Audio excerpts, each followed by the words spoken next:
Imagine getting stuck in an endless maze of yellow walls, buzzing lights, and rooms that shouldn't exist. This is the Backrooms. And while the empty hallways themselves are unsettling, what truly makes the place terrifying are the creatures rumored to roam inside it. Today, we're exploring some of the most well-known entities said to inhabit these endless rooms.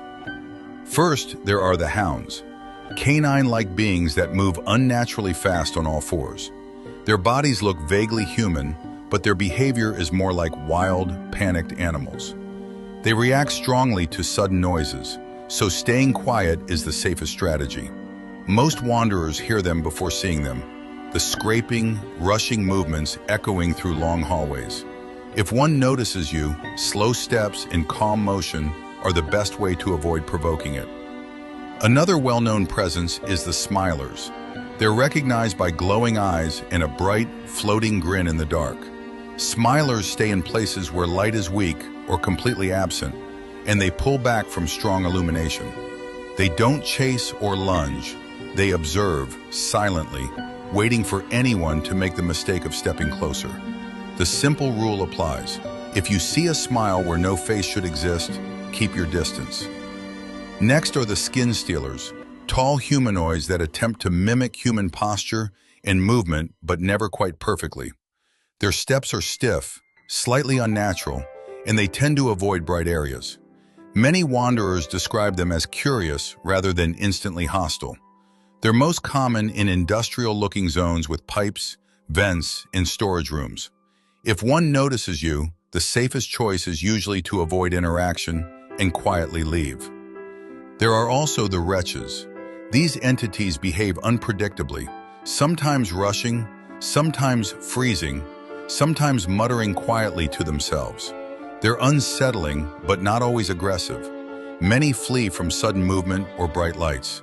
They're often found in darker, damaged office levels where the buzzing of fluorescent lights is faint or missing entirely. Another strange presence is the facelings. They resemble humans almost perfectly except for one detail. Their faces are completely smooth. No eyes, no nose, no mouth. Most facelings are harmless and wander the backrooms as if they're living out normal routines. They often ignore explorers entirely. However, certain variations may react if disturbed. These figures show up frequently in office and storage levels.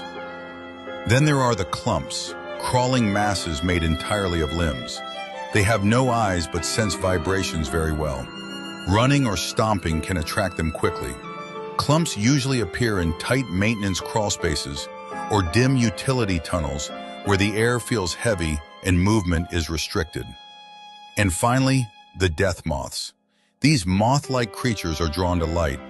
Males tend to be harmless and float near lamps or screens. Females, however, can become territorial, especially around nesting areas. They're usually found near flickering lights or electrical zones where the buzzing is loud and uneven. And those are some of the many creatures said to exist within the backrooms. Each one adds another layer of mystery and fear to a place that already defies logic.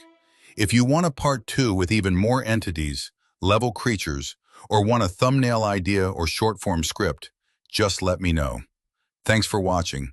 And stay alert if you ever hear that familiar fluorescent hum from behind a wall that shouldn't be there.